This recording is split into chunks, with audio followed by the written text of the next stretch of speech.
Welcome to ప్రజా television news బులెటిన్ల ముందుగా headlines.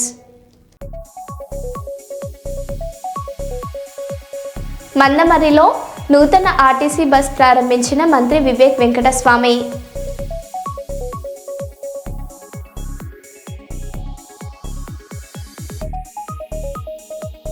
Warangal జిల్లా అభివృద్ధి కార్యక్రమాలపై హన్మకొండ ఐడిఓసిలో సమీక్ష సమావేశం.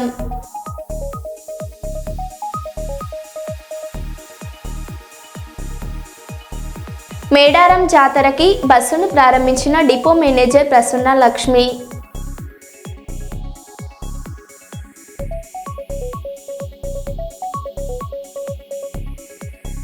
సికింద్రాబాద్లో వాసవి క్లబ్స్ ఇంటర్నేషనల్ అధ్యక్షులు ప్రమాణ స్వీకార మహోత్సవం.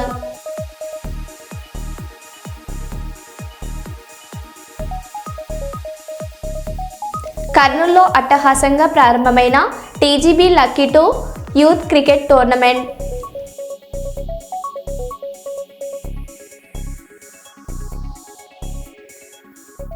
ఇక వివరాల్లోకి వెళ్తే, గతంలో ఎన్నడూ లేని విధంగా కని విని ఎరుగని రీతిలో సమ్మక్క సారలమ్మ జాతరను అత్యంత వైభవంగా నిర్వహించేందుకు అన్ని ఏర్పాట్లు చేస్తున్నామని రామగుండం ఎమ్మెల్యే మక్కన్ సింగ్ రాజ్ ఠాకూర్ అన్నారు. పెద్దపల్లి జిల్లా గోదావరికని శివారు గోదావరి నది సమీపంలో వెలిసిన శ్రీ సమ్మక్క సారలమ్మ వనదేవతల పునఃప్రతిష్ఠాపన కార్యక్రమానికి ఎమ్మెల్యే దంపతులు ముఖ్య అతిథులుగా హాజరై ప్రత్యేక పూజలు నిర్వహించారు.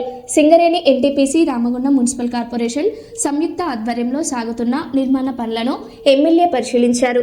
జాతరకు పెద్దపల్లి, మంచిర్యాల జిల్లాలతో పాటు వివిధ జిల్లాల నుండి సుమారు 8 నుంచి 10 లక్షల మంది భక్తులు వస్తారని, అందుకు తగ్గట్టుగా అన్ని ఏర్పాట్లు పూర్తి చేస్తున్నామన్నారు. భక్తులకు ఎలాంటి అసౌకర్యాలు కలగకుండా ముందస్తు చర్యలు చేపడుతున్నట్టు తెలిపారు. మేడారం తరహాలో జాతర నిర్వహిస్తామని, రామగుండం పారిశ్రామిక ప్రాంతంలోని సమ్మక్క సారలమ్మలను దర్శించుకోవాలని కోరారు.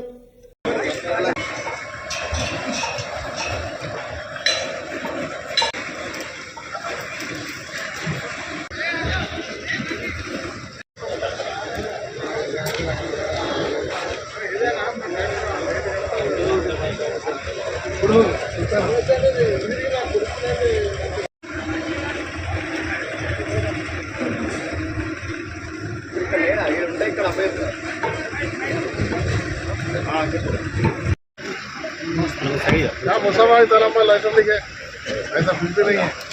आप हमारे भाई तमिल मैं पहली बार देखा हूँ.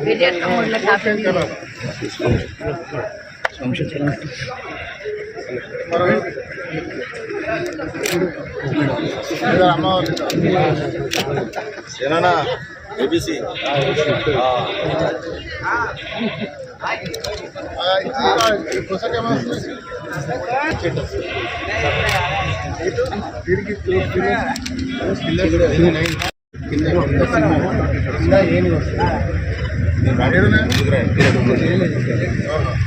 కనబడుతుంది.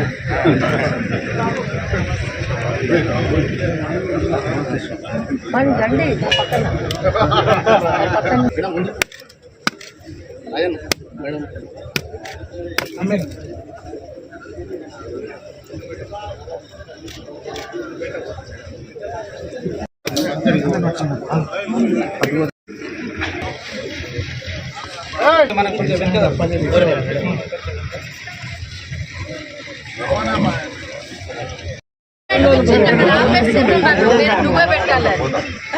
ఇంకొకటి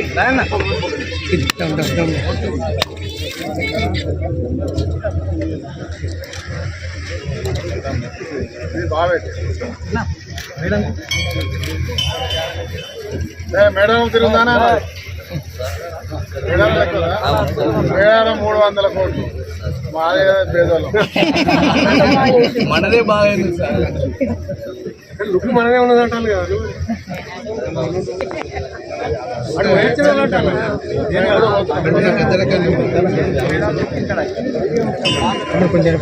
ఇట్లా పోవాలా?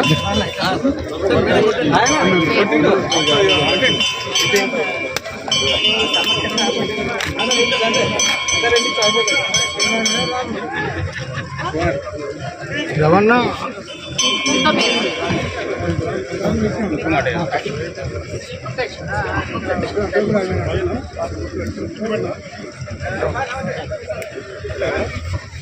రాయికి పెట్టినవా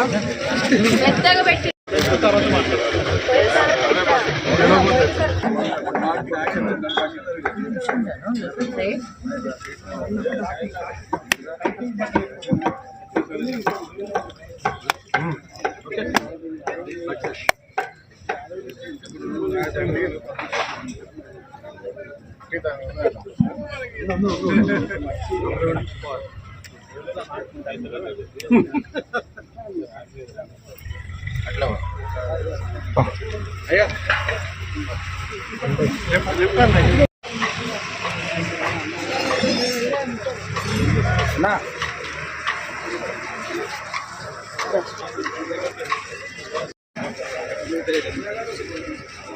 అన్న సైడ్ సైడ్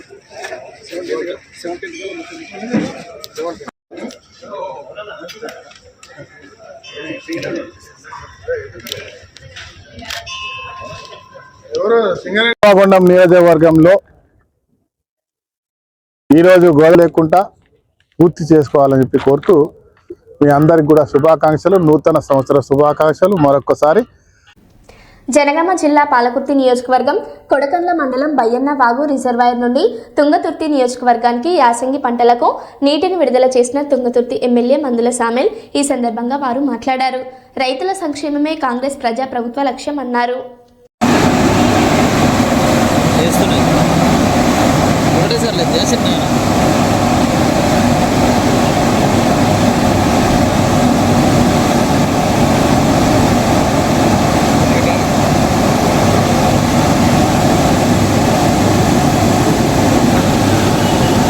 సైడ్ వస్తుందా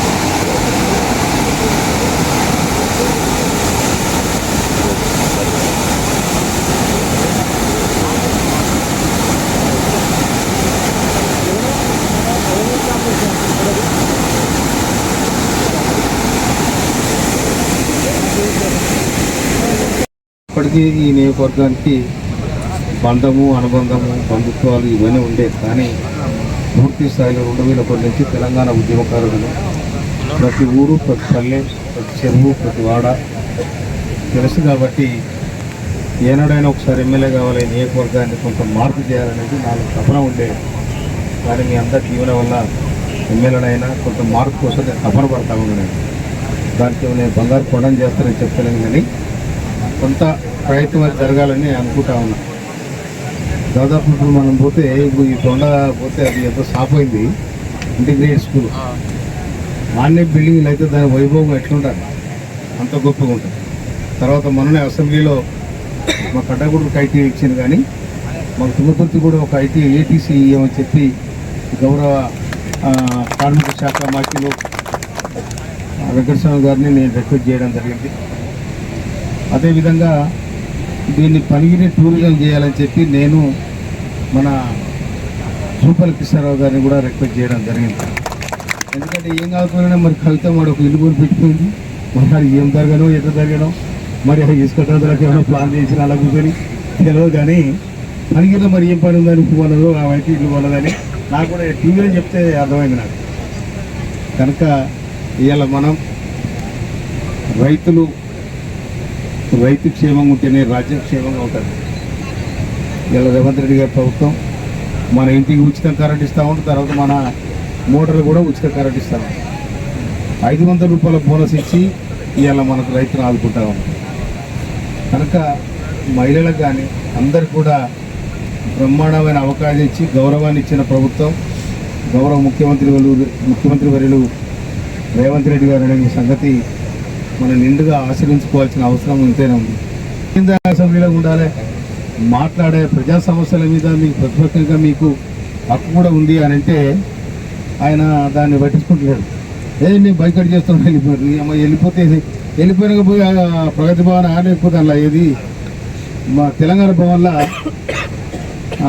పవర్ పాయింట్ వేసిన అది పెట్టిండు. అది పెడితే అది ఏ లెక్కలకు వస్తుంది? నువ్వు అంగిలాగా దొరుకునే మనిషిలాగా ఉంటావు, అంగిలాగా లేకపోతే నువ్వు మనిషి అవుతావు. అవునా కదా?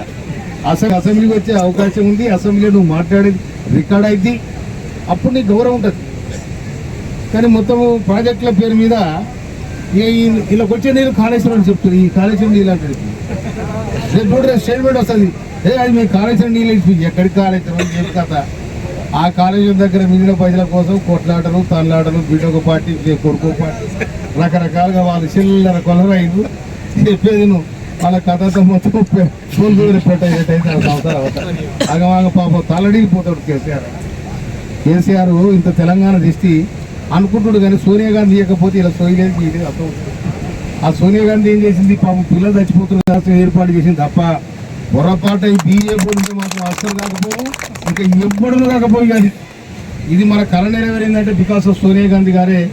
ఆమె 2004 ఎన్నికల సందర్భంగా వచ్చినప్పుడు తెలంగాణ కర్నూలు నగరంలోని ఏ క్యాంపు మాంటేశ్వరి పాఠశాలలో మాంటోసరీ గ్రూప్ ఆఫ్ స్కూల్ ఆధ్వర్యంలో మెగా సైన్స్ ఎక్స్పో కార్యక్రమానికి విశేష స్పందన లభించింది. ఇలాంటి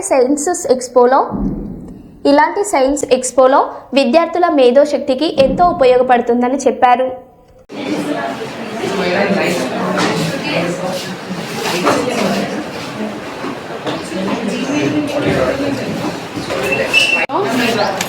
Then plug it. If the guest comes, you be ready.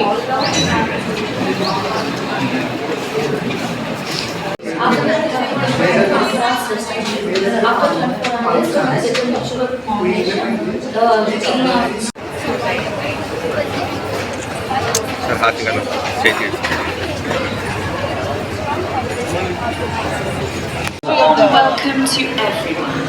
Welcome to the Mega Science Expo 2026, a celebration of innovation, discovery and creativity.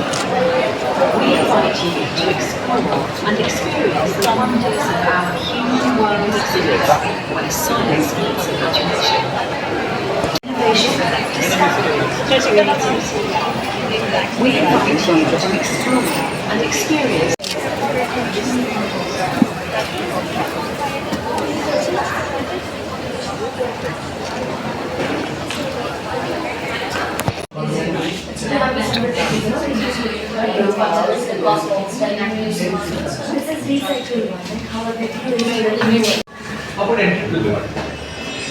Start your own business. It's well known.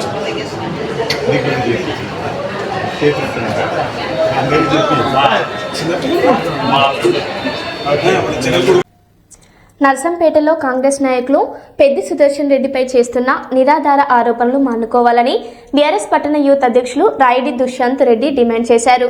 పట్టణ అభివృద్ధికి నిధులు తీసుకురాలేని కాంగ్రెస్ నాయకులు చిల్లర రాజకీయాలు చేస్తున్నారని విమర్శించారు. పెద్ది సుదర్శన్ రెడ్డి నర్సంపేట అభివృద్ధికి కోట్లాది నిధులు తెచ్చారని, వైద్య, విద్య, మౌలిక వసతుల రంగాల్లో కీలక పాత్ర పోషించారని తెలిపారు.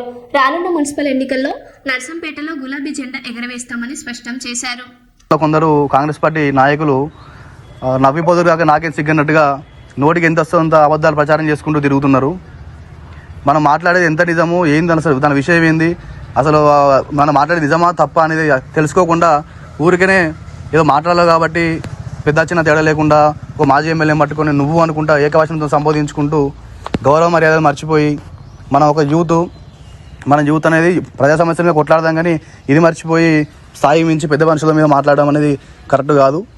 వాళ్ళు ఏవైతే సమస్యలు ఏదైతే ఉన్నాయో, ఏదైతే బ్రోచర్ పట్టుకొని చూపిస్తున్నారు, బ్రోచర్ ఒకసారి ఈ బ్రోచరు వాళ్ళు ఏదో పట్టుకొని చూపించుకుంటూ తిరుగుతున్నారో, దీంట్లో కుమ్మరికుంట పార్క్ ఏమైంది, డెవలప్మెంట్ చేస్తారు కానీ మాట్లాడిల్లు. అది కుమ్మరికుంట పార్క్ కొంచెం జూమ్ చేసిన, ఈ పార్క్ అని చూపించుకుంటూ మనం మాట్లాడాలి కదా చిన్న. ఇప్పుడు ఈ పార్క్ ఒకటి చూపిస్తున్నావు, కానీ నువ్వు ఒకటి ఎదుటి వాళ్ళని వేరైతే చూపించినప్పుడు అదే 4,000 మనకెళ్ళి చూపిస్తే కూడా తెలుసుకోవాలి మనము.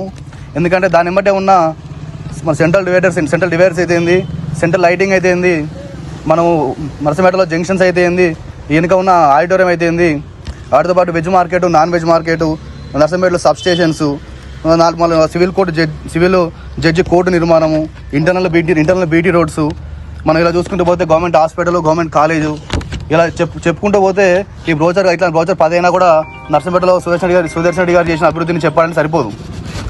అసలు మీరు ఏదైతే కుమారికుంట పార్కు ఎందుకు పనులు స్టార్ట్ కావాలని అడుగుతున్నారో, మొదలు అసలు కుమారికుంట పార్కు అనేది టెండర్ ఎప్పుడైంది, అది ఎందుకు క్యాన్సిల్ అయింది, మళ్ళీ దానికి ఎన్ని కోట్ల రూపాయల నిధులు దానికోసం శాంక్షన్ అయినాయి, అది ఎవరు క్యాన్సిల్ చేయాలి అనేది మీకు మీ పార్టీ పెద్దల దగ్గరికి పోయి, అయ్యా ఇట్లా కుమారికుంట పార్కు నిధులు వెనుకకు పోయినాయి, ఎందుకు పోయినాయి, దీనికి కారణం ఎవరు, దీన్ని క్యాన్సిల్ చేయాల్సిన అవసరం ఎందుకు వచ్చింది, అసలు అది అగ్రిమెంట్ ఎవరి పేరు మీద ఏంది, ఇవన్నీ కనుక్కొని మాట్లాడితే మీకు కొంచెం గౌరవం ఉండేది. వచ్చినప్పటి నుంచి ఇప్పటివరకు దీని కలర్ కూడా వేయలేదు, కనీసం దీని ముందు బండలు కూడా వేయలేదు, కాంపౌండ్ కట్టలేదు. అంటే ఎందుకు నిర్లక్ష్యం ఇంత? మరి దీన్ని డెవలప్మెంట్ చేసుకుంటే ఒక పేద ఆడపిల్ల పెళ్ళవు కదా, మరి దీన్ని ఎంతో మంది ఫంక్షన్ చేసుకుంటారు కదా, ఏదైనా మీటింగ్లు పెట్టుకుంటారు కదా, దీన్ని ఎందుకు ఆపుతున్నట్టు? మరి రెండేళ్ళు అయింది కదా, 2 ఏళ్ళకి ఏం చేస్తారు మీరు? ఇవన్నీ మీ కళ్ళ కనబడతలేవా? కళ్ళ ముందు బిల్డింగ్ కనబడుతుంది కదా కట్టినట్టు, మీరు ఏం చేసేది దీనికి సమాధానం చెప్పండి మాకు. దాని కిటికీలలో బూజు పట్టినది, రేకులు అడ్డం పెట్టిళ్ళు. అది 2 ఏళ్ళకి వెళ్ళి మీకు దీనికి కనీసం కిటికీలు పెట్టే పైసలు లేవు మన కాడ. ఈరోజు అదే మనం 39 కోట్ల రూపాయలు తెచ్చినామని నిన్న మీరు ఏదో ప్రెస్ మీద రిలీజ్ చేసిల్లు కదా, ఆ 39 కోట్లలో 1 నుంచి 9 వార్డులకు సంబంధించిన వర్క్స్ మీరు చూపిస్తున్నారు. ఒకసారి వచ్చింది ఈ 1 నుంచి 9 వార్డులకు వచ్చే పైసలు 9 వార్డులు చూపిస్తున్నారు కదా, దీంట్లో మరి 9 తర్వాత వార్డులు ఎందుకు లేవు, అసలు ఈ 9 వార్డుల ఫండ్స్ ఇప్పుడు ఎందుకు వచ్చినాయి అనేది మీకు తెలుసా? ఈ గతంలోనే 42 కోట్లతో సుదర్శన్ రెడ్డి గారు నర్సంపేట మున్సిపాలిటీకి నిధులు టీఎఫ్డిసి ద్వారా శాంక్షన్ చేసి తీసుకొచ్చడం జరిగింది. తీసుకొచ్చిన పైసలు టెండర్లు అయినాయి, అగ్రిమెంట్లు అయినాయి కొన్ని. ఇవన్నీ క్యాన్సిల్ చేసింది మన కాంగ్రెస్ ప్రభుత్వమే. అది మీరు తెలుసుకోవాలి, పెద్దలను అడిగి తెలుసుకొని మాట్లాడితే బాగుంటుంది. అప్పుడు క్యాన్సిల్ చేసి అది టెండర్లు కొన్ని ఈ 9 వార్డులో ఉన్న వర్కులను డైవర్ట్ చేసి వేరే వార్డులో పెట్టుకొని ఈరోజు ఏదో ఎలక్షన్లు వస్తున్నాయి కాబట్టి పరుగు పోతుందని ప్రజలు అడుగుతున్నారని ఏదో ఇది ఇంకా టెండర్ ప్రక్రియ కూడా కాదు, ఇంకా ఓన్లీ బడ్జెట్ శాంక్షనే. అది టెండర్లు అయ్యేది ఎప్పుడు, వర్కులు అయ్యేది ఎప్పుడు, ఇవన్నీ ప్రజలు గమనిస్తలేరా, తెలుస్తలేవా? 9 వార్డులకు వచ్చినాయని మేము గతంలో క్యాన్సిల్ అయినని చెప్పినాం. ఎందుకు క్యాన్సిల్ అయినా ఇప్పుడు సమాధానం కూడా చెప్పలేరు ఎవరు. ఇవాళ మీ పని చేస్తామని చెప్తున్నారు. ప్రజలు అన్ని గమనిస్తున్నారు, ప్రతి ఒక్కరు గమనిస్తారు. రాబోయే ఎలక్షన్లకు తప్పకుండా బుద్ధి చెప్తారు. ఈ రాబోయే రోజుల్లో మున్సిపల్ ఎన్నికల్లో టీఆర్ఎస్ పార్టీ మున్సిపాలిటీ మీద జెండా ఎగిరేసి ఈ బిల్డింగ్ మేమే మున్సిపల్ నుంచి పూర్తి చేసి స్థానిక మహిళలకే దీన్ని మెయింటెనెన్స్ కూడా అప్పచెప్పాలని మా మాజీ ఎమ్మెల్యే గారిని మేము రిక్వెస్ట్ చేస్తాము. ఎట్ ద సేమ్ టైం దీనికి పేరు కూడా మార్చి దీన్ని అంబేద్కర్ భవన్గా చేయాలని కూడా కోరుకుంటున్నాము. జై తెలంగాణ.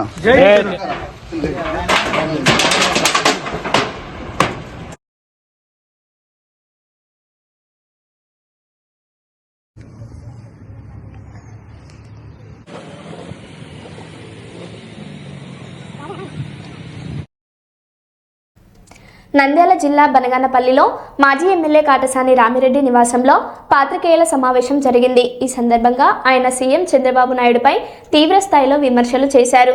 చీకటి ఒప్పందాలతో రాయలసీమకు తీరని ద్రోహం చేశారని ఆరోపించారు. సీమ ఎత్తిపోతల ప్రాజెక్టులపై అక్కస్తో వ్యవహరిస్తున్నారని, శ్రీశైలం అంశంలో కూటమి ప్రభుత్వం మౌనంగా ఉందని మండిపడ్డారు. మన యొక్క రాయలసీమ ప్రయోజనాలను దృష్టిలో ఉంచుకొని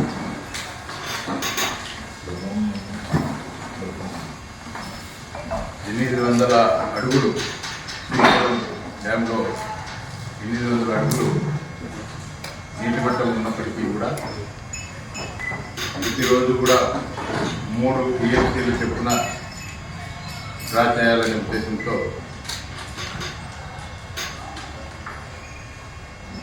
పక్కనున్న తెలంగాణ రాష్ట్రం ఆ రోజు కేసీఆర్ ప్రభుత్వం ఉన్నప్పటికీ కూడా జగన్మోహన్ రెడ్డి గారు రాయలసీమ లిఫ్ట్ ఇరిగేషన్ పేరుతో మరి 2020 సంవత్సరంలో స్టార్ట్ చేయడం జరిగింది. మరి ఈ స్టార్ట్ చేసిన తర్వాత కూడా ఎందుకంటే ఎటువంటి పరిస్థితుల్లో జగన్మోహన్ రెడ్డి గారికి మంచి పేరు రాకూడదు. జగన్మోహన్ రెడ్డి గారు ఏం చేసినా కూడా వ్యతిరేకించాలి అనే ఉద్దేశంతో చంద్రబాబు నాయుడు గారు ఆ రోజుల్లో కూడా మరి చాలా వరకు కోర్టులో కూడా కేసు వేయడం జరిగింది. మరి కేసు వేసిన తర్వాత కూడా జగన్మోహన్ రెడ్డి గారు పట్టుదలతో ఏదో విధంగా ఖచ్చితంగా రాయలసీమకు న్యాయం చేయాలి, రాయలసీమ ప్రజలు కూడా చాలా వరకు నష్టపోయినారు. మన జిల్లాలో ఈ యొక్క రాయలసీమ జిల్లాలోనే శ్రీశైలం డ్యామ్ ఉంది. శ్రీశైలం కోసం భూములు ఇచ్చిన వాళ్ళు నిర్వాసితులు ఉన్నారు. కాబట్టి ఖచ్చితంగా ఈ యొక్క రాయలసీమకు న్యాయం చేయాలి, తాగునీటికి అది ఎలాంటి ఇబ్బంది లేకుండా పూర్తి చేయాలన్న ఉద్దేశంతో ఆనాడు జగన్మోహన్ రెడ్డి గారు చేస్తే మరి ఒక ముఖ్యమంత్రి స్థాయిలో ఉన్న వ్యక్తి చంద్రబాబు నాయుడు గారు అడుగడుగునా కూడా అడ్డుకుంటారు. ఈరోజు ఆఖరకు ఆయన ముఖ్యమంత్రి స్థాయిలో ఉండి కూడా పక్క రాష్ట్రమైనటువంటి ముఖ్యమంత్రి రేవంత్ రెడ్డి గారితో కుమ్మక్కైపోయి ఈరోజు మన యొక్క రాయలసీమ యొక్క ప్రయోజనాలను తాకట్టు పెట్టి ఈరోజు ప్రజలందరూ కూడా ఎందుకు ఓటేశారు, ఈరోజు దాదాపు 52 సీట్లలో దాదాపు 90% తెలుగుదేశం పార్టీకి సీట్లు ఇచ్చినప్పటికీ కూడా మరి రాయలసీమ మీద కనీసం మరి ఆ యొక్క కృతజ్ఞత కూడా చూపకుండా ఈరోజు రాయలసీమ ప్రజలను తాకట్టు పెట్టడం జరిగినది. అదేవిధంగా ఈరోజు శ్రీశైలంలో దాదాపు 881 అడుగుల ఎత్తులో మరి నీళ్లుంటే మరి ప్రతి కూడా తాకట్టు పెట్టి ఇంత విధంగా మోసం చేస్తారా? మరి ఇంతమంది రాయలసీమలో అధికార పార్టీలో మంత్రులు ఉన్నారు, ఎమ్మెల్యేలు ఉన్నారు, వాళ్ళు ఏమన్నా మరి గాడిదలు కాస్తా ఉన్నారా? కనీసం ఈరోజు చంద్రబాబు నాయుడు గారి మీద ఒత్తిడి తీసుకొని వచ్చి అయ్యా మేము ఈ రాయలసీమ ప్రాంతాల్లో మమ్మల్ని ఎమ్మెల్యేలుగా మంత్రులుగా మరి ప్రజలు ఎన్నుకున్నారు, మరి మీరు మా యొక్క ప్రయోజనాలు పెడితే మేము తలెత్తుకు తిరగలేమని చెప్పి వీళ్ళు చంద్రబాబు నాయుడు గారి మీద ఒత్తిడి తీసుకురావాలా? అటువంటిది ఎవరు కూడా కనీసం ఇంతవరకు మాట్లాడిన పరిస్థితులు ఎక్కడ కూడా కనపడడం లేదు. కాబట్టి ఇప్పటికైనా కూడా ఈ ఎమ్మెల్యేలు మంత్రులు చంద్రబాబు నాయుడు గారి మీద ఒత్తిడి తీసుకొని వచ్చి మన యొక్క రాయలసీమ లిఫ్ట్ ఇరిగేషన్ ఏదైతే ఇద్దరు కుమ్మక్కై ఆపేసినారో దాన్ని మళ్ళీ అన్ని అనుమతులతోటి తీసుకొని వచ్చి దాన్ని పూర్తి చేసి రాయలసీమ యొక్క ప్రయోజనాలను కాపాడాలని చెప్పి ఈ సందర్భంగా కోరుతాను. మంచిర్యాల జిల్లా వేమనపల్లి మండలం రాజారం గ్రామంలో వెలిసిన 12 ఫీట్ల ఎత్తు ఉన్న పురాతన కాలభైరవ స్వామి విగ్రహానికి వేద పండితులు ప్రత్యేక పూజ నిర్వహిస్తుండగా విగ్రహం ఊగినట్లుగా భక్తులు గమనించి ఒక్కసారిగా ఆశ్చర్యం వ్యక్తం చేశారు. మంచిర్యాలకు చెందిన చండీ ఉపాసకుడు కార్తిక్ శర్మ ఆధ్వర్యంలో నిర్వహించిన ఈ ప్రత్యేక పూజా కార్యక్రమంలో ఘటన చోటు చేసుకోవడంతో భక్తులు ఆశ్చర్య ఆందోళనకు గురయ్యారు. అర్చకులు గమనించి ప్రమాదం ఏమీ లేదని భక్తులు కాలభైరవ నామస్మరణ చేయాలని సూచించారు. అనంతరం భజన కార్యక్రమం నిర్వహించారు. పశుపతీశ్వర మంగళం శ్రీ పార్వతీశ్వర మంగళం భూతనాథ మంగళం నువ్వు విప్రదాత మంగళం సర్వవ్యాప్త మంగళం సురలోకదీత మంగళం పశుపతీశ్వర మంగళం శ్రీ పార్వతీశ్వర మంగళం నందివాహన మంగళం కైలాస సదన మంగళం త్రిశూలధారణ మంగళం శ్మశాన విహరణ మంగళం పశుపతీశ్వర మంగళం శ్రీ పార్వతీశ్వర మంగళం నీలగాత్ర మంగళం శ్రీ బాలనేత్ర మంగళం చంద్రశేఖర మంగళం గంగాధరాహర మంగళం పశుపతీశ్వర మంగళం శ్రీ పార్వతీశ్వర మంగళం భోగదాయక మంగళం నిజ భక్త పోషక మంగళం పశుపతీశ్వర మంగళం శ్రీ పార్వతీశ్వర మంగళం అఘోరే ఘోరే ఘోరే సర్వే కాలభైరవ స్వామి